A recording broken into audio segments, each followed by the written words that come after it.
Namaste and welcome to this exciting new episode of Satyology Debunking Mythology. Needless to remind you, Sat in Sanskrit is a root word for truth. Satyology means science of truth, a study of truth. And opposite of that is mythology, which is being taught in American universities against Hindus, against Sanatan Dharma, and misrepresenting facts is mythology. Now, Alexander, I have always called him a mouse, not as great, Alexander the Mouse, because he ran away from the battlefield. And Bhagavad Gita says, Yuddhicha palayanam, that a Kshatriya should never leave the battlefield. So that's on that basis, on purely philosophical basis, and also on the actual ground. Supposedly he attacked India because that time Afghanistan and Pakistan was India.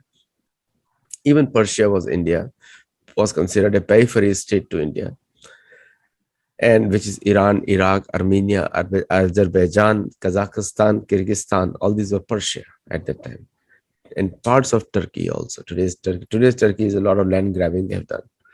Anyway, so today we have a very, very interesting topics. Many of you asked me the question, how to become a better Hindu, or what does Hindu stand for?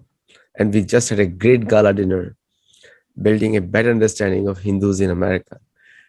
The number one suggestion I do, give it to you, is stop reading Ziegler's Traditions of the Global Order. I've written an article on it yesterday evening, and that after studying the books of the history being taught to the 10th graders.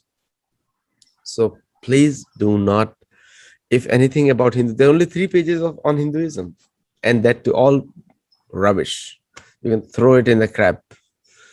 And so this is what is going on. There's an institutionalized propaganda against Hindus in America, and it's going on for last 300 years, 250 years.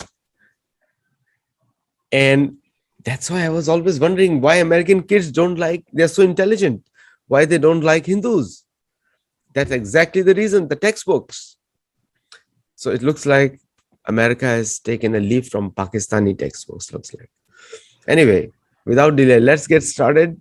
And we have a very good friend, and she has done many successful shows on this channel, and she's a researcher in her own right. So let us welcome Shri Dipali Patwadkar. Namaste.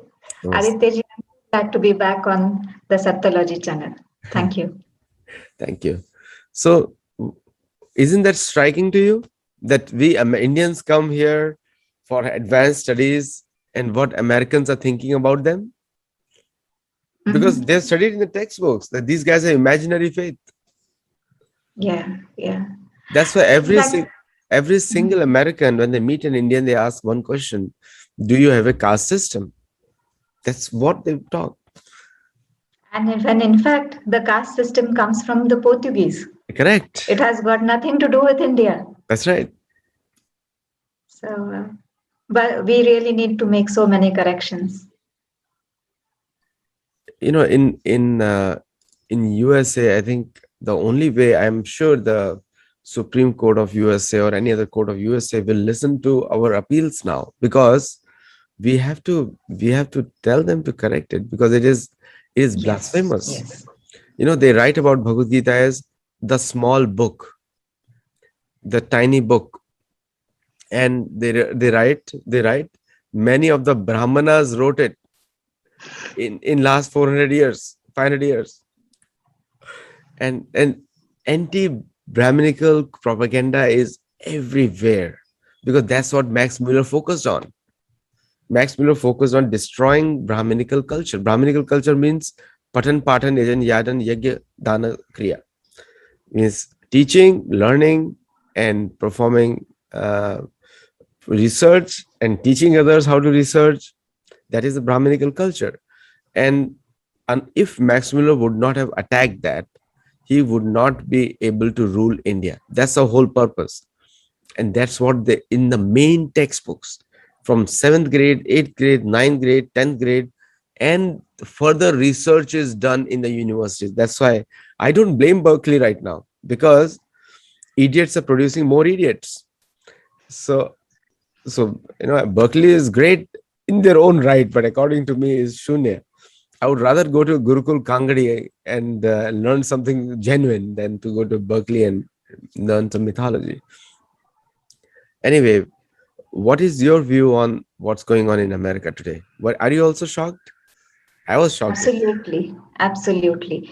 These views about India, they are the views are basically very what do you say? Very not even orthodox. There are these views are completely untrue.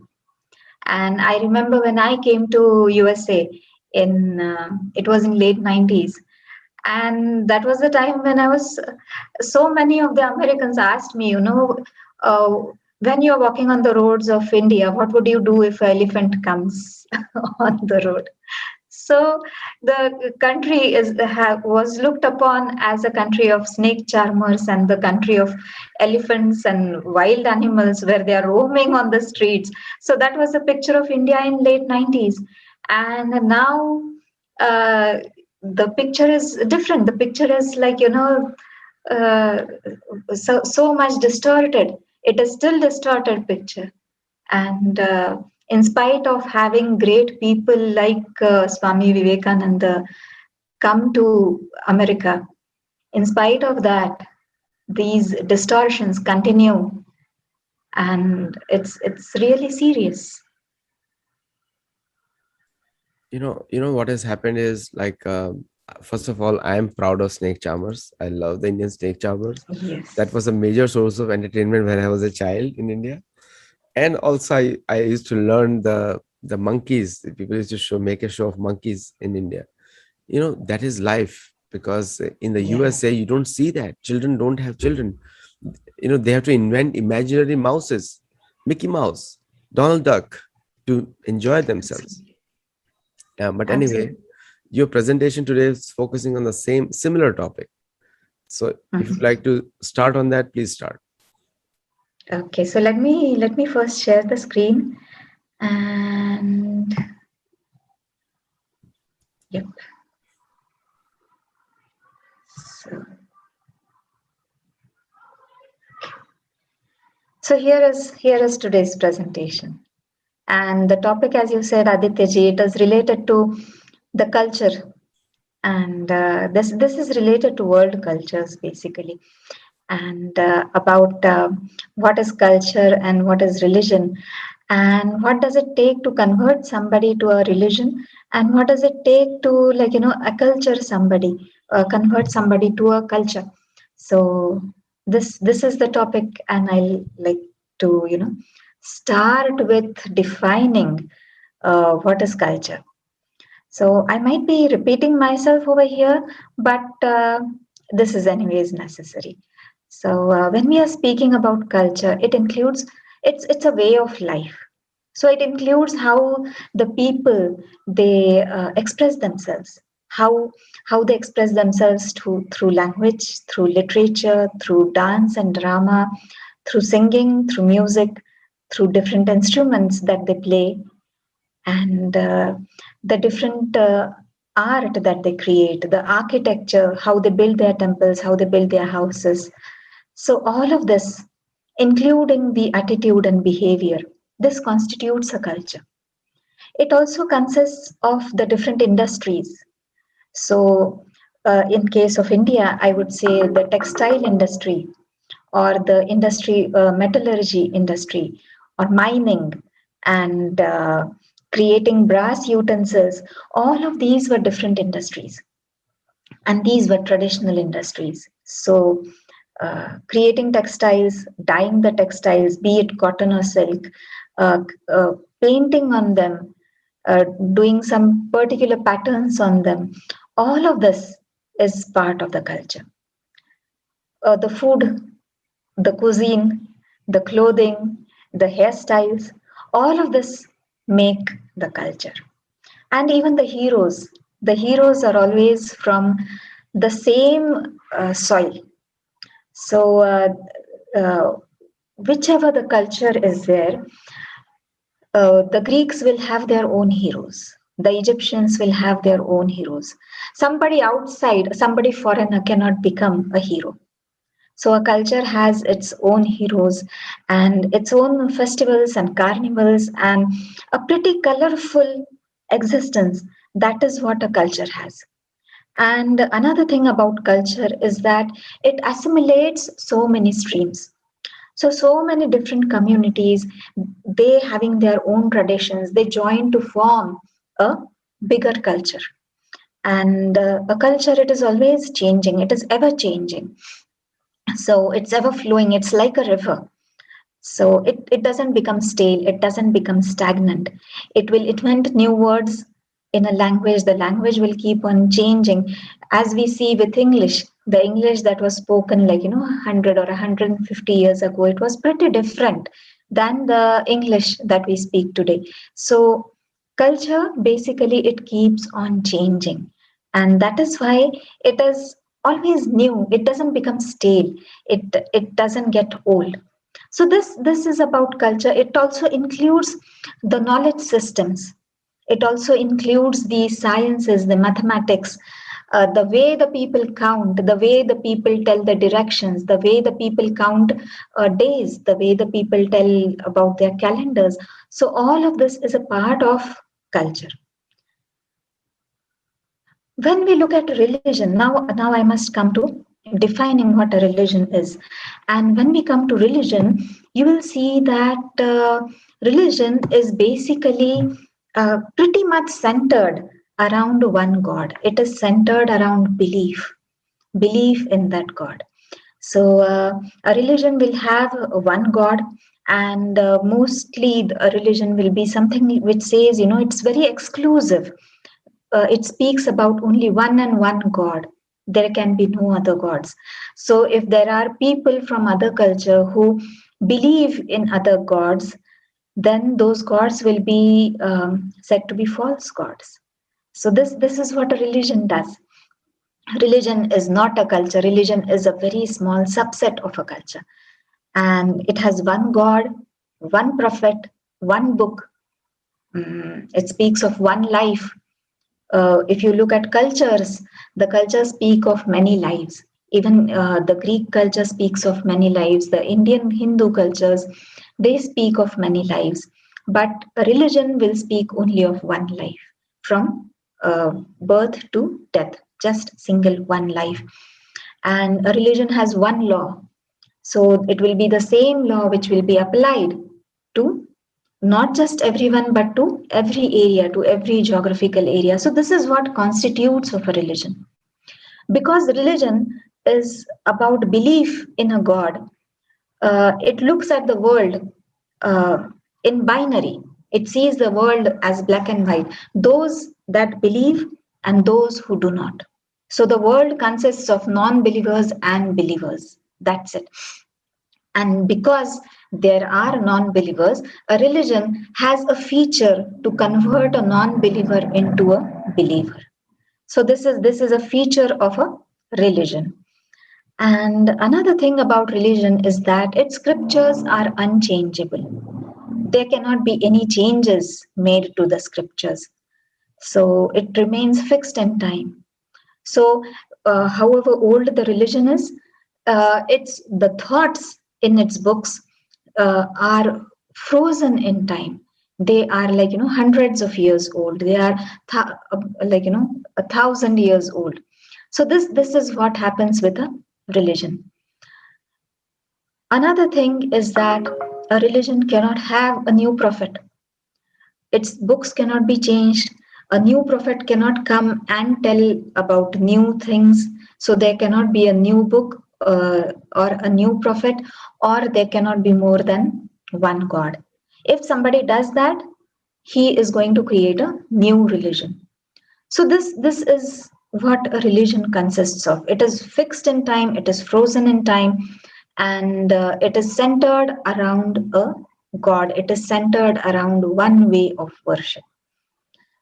And culture is completely different. A culture is continuously changing, and it is a way of life. So it includes everything along with the beliefs of the people. So a culture can give rise, it can give birth to many religions, whereas a religion cannot do that. A religion cannot give birth to cultures, nor can it give birth to more religions. So why we are comparing religions and cultures? Let us take example of religions and cultures and speak about it. So the two biggest religions of the world, they are Christianity and Islam. And in cultures, when we are speaking about, we are speaking of ancient cultures of Egypt, or the Persian culture, or the Greek culture, or even the Indian culture. So, when we are speaking about a culture, we know that a culture is very much connected to people. It is very much connected to land. It has its own language. It has its own script. It has its own knowledge repository. It has its own sciences, its mathematics, its calendar, and its art and dance and drama and all those things. They are connected to the culture. You will not see such things connected to a religion. For example, if we are looking at Egyptian culture, so we know that there is a land of Egypt. There are people who are called Egyptians. Their ethnicity is Egyptian. They had their own language, the Egyptian language. They had their own script. They had their own form of dance, their own form of art and architecture. So you will see this associated with a culture. Same thing goes for the Persian culture. There is a land called Persia. There is a language called Farsi or the Persian language. There are people called Persian. They have their own art. And the same goes with the Greek. They have their own land, the land of Greece. The people of who are Greek, a language, a script, all of this is Greek. Or they have their own calendars, which are again the Greek way of counting the days. And same goes for India. India is basically the Greek pronunciation of Hindu, and Hindu is the Persian pronunciation for Sindhu. So Sindh is a name of India, and Indian and Hindu, they both mean the same thing. It's just a different pronunciation. So there is the land called as India or Hindustan or Hind. The people are called Hindu. Their language is Hindi. The script is Hindi. And there is art and architecture and calendars and a big knowledge system, which is Indian, which is Hindu. So all this is what we speak of when we are speaking of a culture.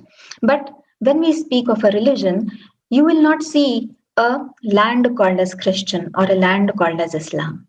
There is no language called Christian or Islam, because when these religions, they were founded, the cultures were already existing, and all the Christian scriptures, they were written in Greek language, or the Islamic scriptures, they were written in the Arabic language. So they belong to the Arabian culture. So they use a different language, they don't have a land, and there are no people as such who will say that their ethnicity is Christian or their ethnicity is Islam. They will say the ethnicity is Arabian, or the ethnicity is Persian or Egyptian or Russian, but not Christian or Islam. This is not what we would see with the cultures. There are people with that name. There are people who are called Egyptians and Indians and Greek. So this is a distinction between a religion and culture. So now we take a look at what it means to convert an individual to a religion. So if somebody is to be converted to the religion, I'm speaking of the two largest religions, which are Christianity and Islam. So if somebody is to be converted to Christianity or Islam, it is a small procedure. As I said earlier, every religion has that feature where it will convert the non-believers into believers. And to do that, there is a small procedure. This procedure, it might take few minutes or couple of hours. less than a day. So within a day, a person can be converted to a new religion.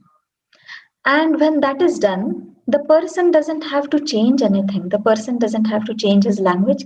He still continues to speak his own language. It can be Russian, it can be Japanese, it can be Chinese, it can be Arabic, any language. So he continues to speak his own language.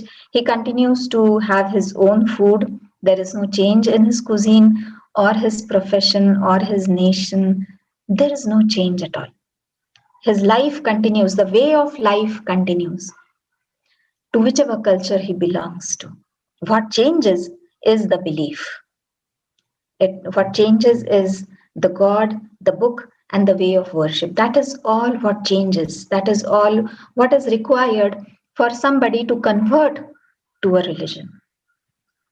So this is for an individual. An individual can be converted pretty within a day. Let's take a look at converting a community to a religion. So to do this, generally what has been followed is converting a leader. So if a leader is converted, his followers will also convert to the new religion without resistance. So we see very frequently that the head of the family is converted, and once that is done, it is much easier to convert all the members of the family, or converting a king to the new religion, and then converting the whole kingdom becomes much easier task. And this has been done for a pretty long times. Like for example, in the 4th century, the Roman Emperor Constantine, he was converted to Christianity, and once that was done, the whole Roman Empire, it was easy for the church to convert all the pagans in the Roman Empire to Christianity. So this is the way in which a community is also converted to a religion. So how does one convert somebody to a culture? So this is process is called as acculturating or acculturate. So suppose as we can speak of today, there is the culture of Germany, or a culture of France, or culture of America. So if somebody wants to become German, wants to become a citizen of Germany or France, it will take years. It is not a very easy process. It takes years. And one has to learn the ways of that country. One has to learn the language of that country. And only then that person will be considered for being declared as a French or a German. To become an American, America has this culture of the free culture, the country where people come to realize their dreams. And people from all over the world, they really want to become an American. But to become an American is not a very easy process. It cannot be done within a day just like that. One has to be of an eligible age, somebody who can think for himself or herself. So one has to be at least 18 years old and must be a lawful resident of America for at least 5 years, and should be able to read, write, and speak basic English. So these are the different conditions before one can become an American. And as you can see, it requires even the person to take an oath to say that, I give up my nationality, my current nationality. And if I'm called by the law of America to fight for the country, I will do so. So the person has to take oath and must understand the American government, the Constitution of America, be able to understand and communicate in English. All these things are required. And this doesn't happen within a day, it takes time. So in modern times, you can understand, even in modern times, acculturating takes many more efforts, many times more efforts, time, patience, endurance, will, and learning than converting to a religion. Converting to a religion is just like that. Within a day, you become a follower of another religion. You become a believer of another god. But acculturating takes time and it takes efforts. It takes efforts not only on the part of the person who wants to acculturate, but it also takes efforts on the part of the culture. The people who belong to that culture, they have to take efforts to acculturate somebody. They have to put their efforts in teaching. They have to put their efforts in accommodating the new entrants. And this is a long process. It might not even be like, within one generation. It might also take many generations for acculturating. So this, I was speaking about the modern culture, the modern American culture, or the modern French or the German culture. Let's see what it means to become a person of ancient Greek culture. So if somebody is living in Greece, he doesn't automatically become a person of a Greek culture, the ancient Greek culture, basically. To become Greek, one must be able to, read, speak, and write that language. One must be familiar with the Greek epics like the Iliad and Odyssey written by Homer. One must be aware of the mythologies, the Greek mythologies, about the Olympian gods, about the Titans. One must be familiar with the expanse of Greek culture, which went right from almost from Spain to the Central Asia. So one must be aware of that expanse.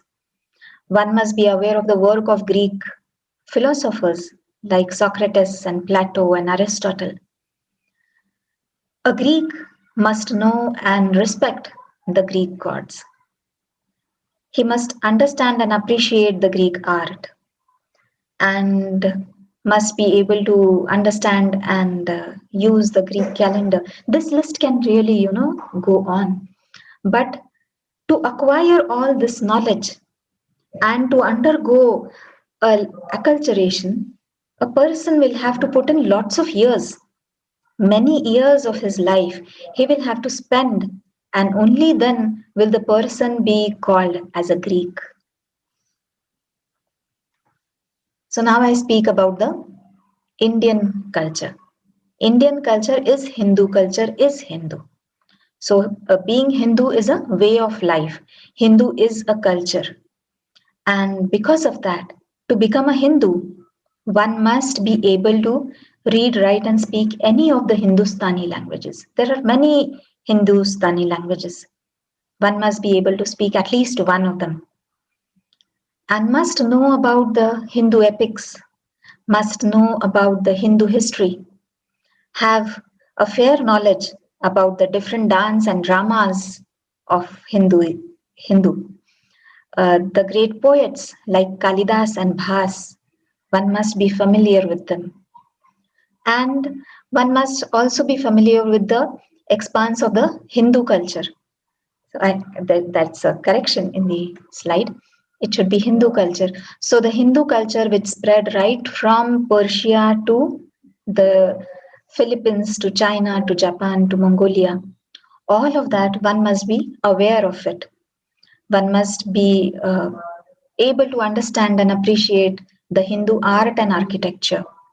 One must be familiar with the philosophies, the Hindu philosophies, which include the Siddhanta of karma, which include the theory of reincarnation, birth and rebirth. One must understand the Hindu calendar, understand and use the Hindu numbers, understand and use the Hindu knowledge systems, know about the Hindu sciences, know and respect the Hindu gods. So only then will one be called as a Hindu. Just being born in India doesn't make one Hindu. To belong to that culture, one must have all of this knowledge and have a first-hand experience of living this life, living the Hindu way of life. Only then one will become a Hindu. There are many Western people who have spent many years of their life to become a Hindu. So many of them over the years. Today, I can speak of people uh, like Michael Danino or about Francois Goiter, who come from Europe or who come from America. There is also Jeffrey Armstrong. So they are born American or born European, but they have learned all this Hindu way of life, and now they are more Hindu than somebody who is born in India. So, becoming a Hindu, acculturating yourself, and living the Hindu way of life, it takes many efforts, and one has to put in much time to learn all of this. So, this was for an individual. If one person wants to become Greek or wants to become Hindu, then he has to spend much efforts. What about taking culture to a community, taking culture to another nation, taking culture to faraway lands? So, to take language and literature, the art and architecture, the knowledge and the traditional systems to faraway lands, this you can imagine it can take ages. It can take not simply years, but hundreds of years. I'll give you a couple of examples of how sections of the Hindu culture, sections of Indian culture went from India to abroad. So, culture, as I said, it includes science. Religion doesn't include science. Religion and science have been at opposite ends and have had, so many fights with each other. But that's not so with culture. In a culture, science is a part of the culture. And that is why we see in India, there was so much advancement of science and mathematics and astronomy since very ancient times. So, India saw the growth of mathematics since very ancient times. And by the time of Brahmagupta in the 7th century, we see that the concept, the notion of zero, the positive numbers, negative numbers, the addition and subtraction of positive and negative numbers, multiplication and division, all these operations being performed on negative, zero, and positive numbers was very well defined. This was in the time of Brahmagupta in 7th century. And the books written by Brahmagupta traveled to the west. By the time it reached Arabia, it was in the 9th century, and that was the golden age, the Islamic golden age, when the Arabians were learning the Greek sciences and the Indian sciences, and they were making much advancement. So it was during this time that the Arabs came to know about the Indian mathematics, and they learned positive numbers, negative numbers, and zero from India. So, this is how a part of culture, a small part of culture, has traveled out of India. And when it reached Arabia, it got a little diluted, and the Arabs did not really understand zero, nor did they understand one, and they did not even understand negative numbers. They did understand the positive numbers and the place value system. And once the Arabs understood this system and they started using the Hindu numerals, it spread to the Arab world. And the Arab world was right from Morocco to Egypt to Iraq. So it was this, the southern shore of the Mediterranean Sea. In the 12th century, not 12th century, 13th century, Fibonacci from Italy, he was traveling in this Arab world, and there he encountered the Indian numerals. At this time, Europe was using the Roman numerals. like the numbers which go by like I and V and X. So those were the numerals which were being used in Europe.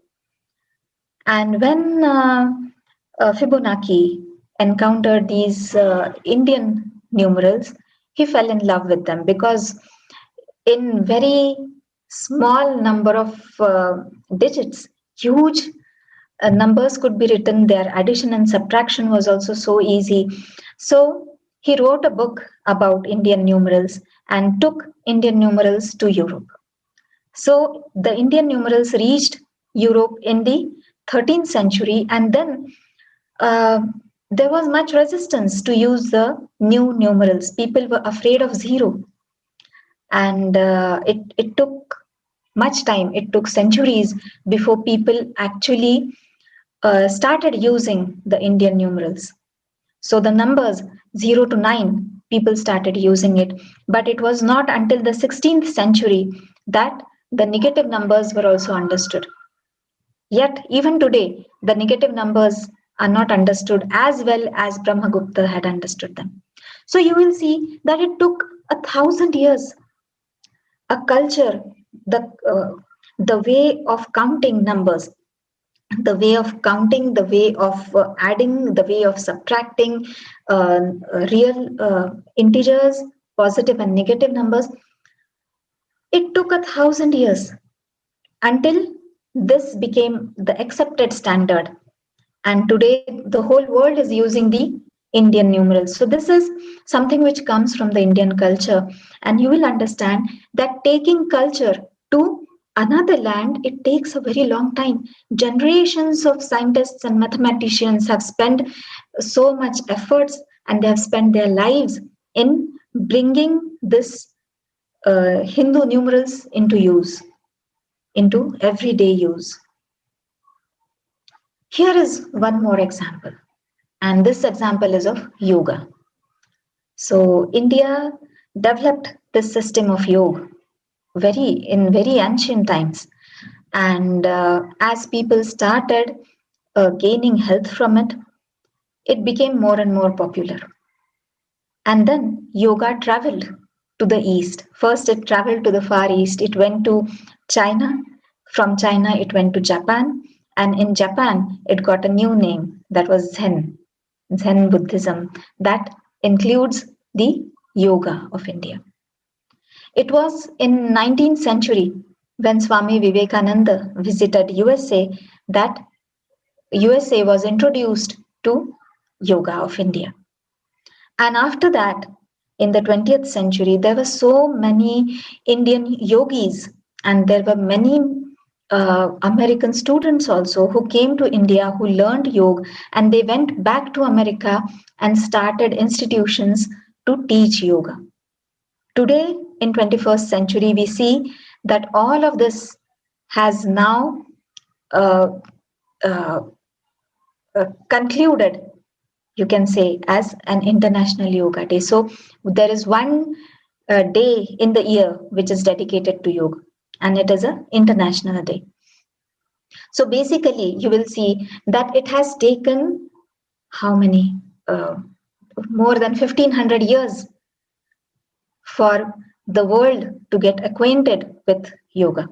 So this is how long it takes for a culture to move from one place to other, and not just individuals, but uh, the people understanding that concept and bringing it into practice. It takes a very long time.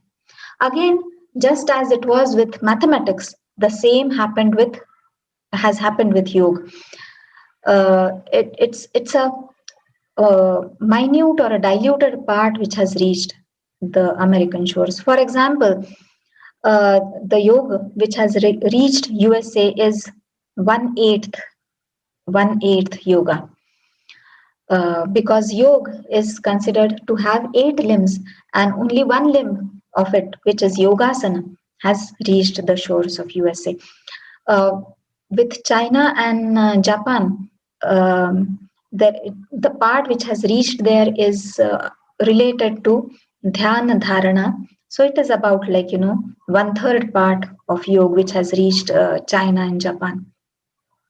So it will still take more years, many more decades, many more centuries until the complete yoga, the branch of yoga, is understood even beyond India. Similarly, this concept of karma. So the concept of karma is a Hindu concept. When I say Hindu concept, it relates to all the sects in India, which means the Sikh, the Hindu, the Jain, the Buddhist, all of them, they believe in this, not believe, they agree with this concept of karma. And this uh, karma siddhanta, it says that based on your intentions when you're doing your work, the way you are doing your work, and whether you are attached to it or whether you are detached from it, you will have to, you will get the uh, after effects of that karma. This is the concept of a very simplified concept of the Hindu karma. Again, this reached the shores of USA sometime in the 19th century. Actually, it first reached uh, England, and from there it reached USA. But again, the concept has not been understood very neatly, and that is why we see words like instant karma or karma is a bitch. So this is the distorted version of karma which is understood in the West. The Indian concept, the Hindu concept of karma is connected to reincarnation. It is connected to how a person is attached to the act or the deed that he is doing and what are his intentions, and does he desire any fruits from that karma. It is related to all of these things. So again, it will take much more time for the pure concept of karma to uh, reach the shores of America. Another thing that I would like to share today is the culture of India. So today we know India as by its political boundaries, but in the earlier times, how early? 18th century, 19th century. This map is from 1855, and this is a map of India. So this is a map of cultural India from 1855, and you will see that it also includes not just India, but it also includes the Southeast Asian countries like Indonesia. It includes Cambodia. It includes Philippines, and on the west, it includes Pakistan and parts of Afghanistan as well.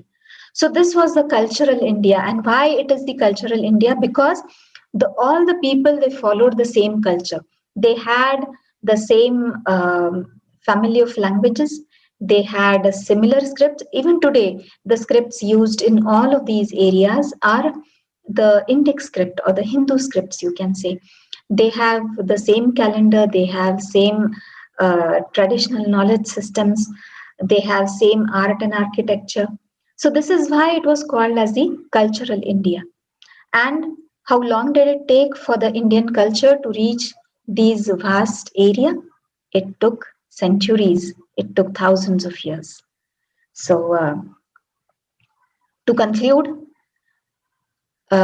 religion is a very small subset of a culture, and because of that, converting somebody to a religion is a relatively easy and a very quick thing to do.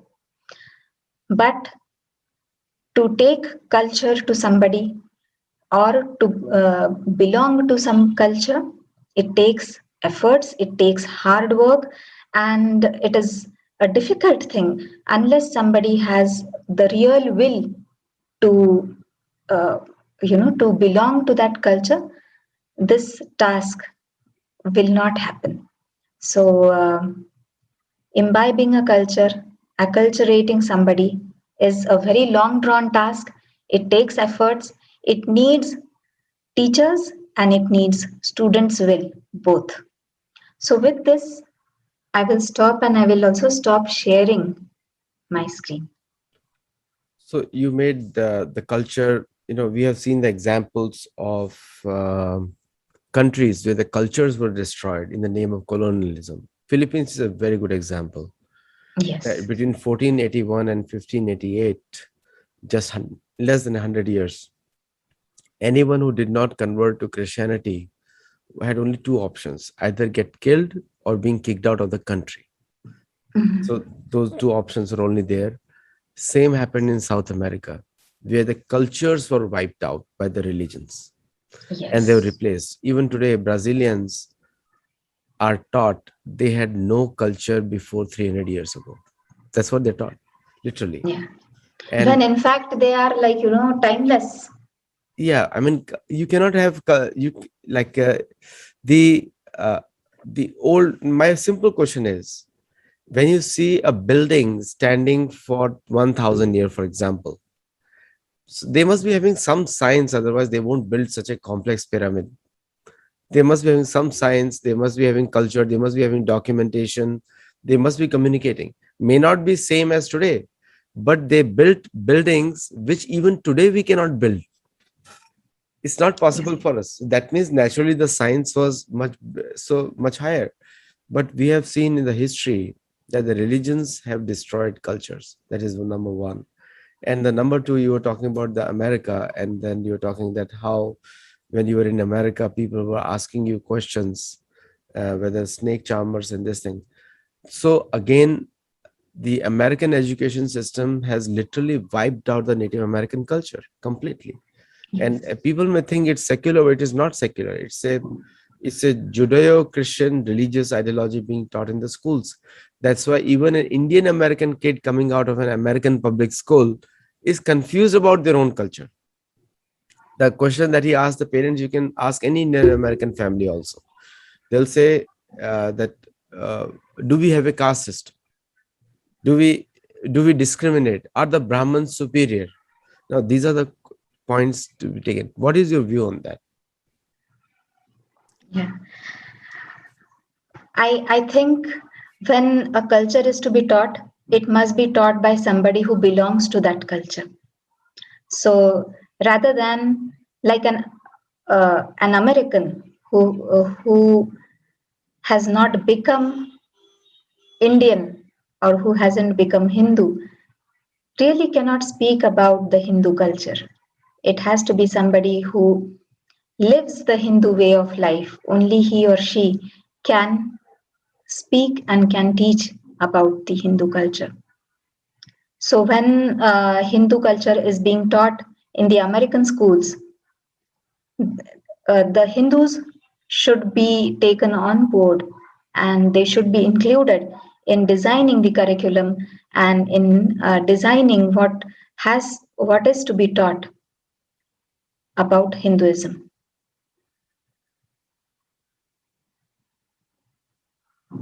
Valid point. The culture has to be lived, and Yes. obviously can be documented also. And you made a good point, because most of the people who are teaching Hinduism in America or Hindu-ness in America, they are not Hindus. They are Christian pastors. And some of the names that you took, like Jeffrey and other people, they are all belonging to a tradition in India. Like they are all part of Brahmadva Sampradaya, some Sampradaya they are part of. And so culture comes from a tradition or a traditional, we call it a Guru Parampara. So the religion doesn't come from a tradition, it comes from a political power. Major difference out there. You can see that the religion was imposed on Native Americans, South Americans, Filipinos. I feel very pity because I have millions of them staying nearby. Not millions, at least 100,000 are staying nearby. And I really feel pity because the names are changed, but when they talk to each other, they say Mabuhai. Mabuhai is a their way of addressing hello and namaste. Like they say Mabuhai, let life live. It's a very happy culture, but the religion has made them even lose their own identity. Like they will have Yeah. surnames which are Spanish, and if they look Filipinos, you'll be shocked. How can you have a Spanish surname? Because that's exactly what Spanish church did over there. And now, if you look at Native Americans, most of the Native Americans you'll find with Christian names, and but their Yes. culture and traditions and their face looks like Indians. They literally look like us. A mixture of Northeast and Bihari will be a combination of Native American. So, so what is your view on when you said religion can be taught, but culture cannot be? But here I see when somebody comes to Sanatan Dharma, when they leave aside the bad habits like unnecessary animal killing, they naturally become Sanatan Dharma followers. What do you have to say on that? One thing that I would like to say here is religion, as I said, is a small subset of culture. And when we have seen these things in the past where religion has wiped out cultures, that is exactly opposite of what should happen. Because a religion should remember that it comes from a culture, it is born from a culture, and it is smaller than a culture. And religion is basically only a way of worshipping, and it is very personal. That is how limited it must be. A religion should not go beyond those limits. And because religion went beyond those limits, there were so many revolutions in the Europe, and it took such a long time for Europe to come out of the dark age and understand that uh, one needs to be tolerant. This need came up because the religions were not tolerant, or the word like secular came up because it was needed that politics and religion should be separated. There was enlightenment, or the enlightenment of Europe, where science and religion were separated. So all this had to be done, and it had to be done in a very hard way for Europe, because the religion went beyond its limits. Instead of just sticking to the way of worship and to beliefs and just like a personal thing, it went beyond that, and it became organized, and it became political, and it started controlling not only um, science and politics, but also economics. So so so Europe had to go through that very hard phase of more than 1,000 years. Only then did Europe come out of the dark age. And I think this is exactly what happened when the religions, Christianity basically spread in America, or in Australia, or in Philippines, or in Africa. And what it really does is identity, basically it comes from a culture. Identity does not come from religion. So when people like the Africans who were in America, when they uh, when they were free, the slavery was abolished. At that time, they had lost their identity. They did not know what names they should take. They did not know what their language was. So they just took up the names of their American masters. And same as you said about the Filipinos, or about the Indians, the American Indians. So losing identity because of a religion is an unfortunate thing.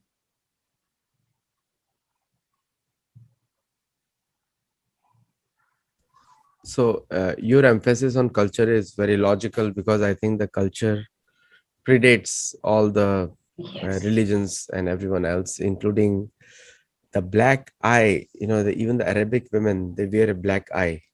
Hindi में बोलते हैं नजर ना लगे, in Mhm. Urdu and Hindi. So till date they do it because they took it from, and also there is a women in Bengal and many of the temples, they create a sound called ulululululu, like that goes on. That is also till today the culture in the Arabic women till date. And so there are many things of the culture still remain very Hindu oriented, very Sanatan Dharma oriented. But anyway, thank you so much for this presentation, and thank you all the viewers for watching and live audience. You had questions, and I think one thing I must tell you that Sanatan Dharma, Hindu is a colloquial name for Sanatan Dharma. It's not the actual name. But anyway, because since we all know as Hindu, we will call it Hindu. Namaste. Thank you. Namaste and thank you. Thanks to all the viewers for watching and listening.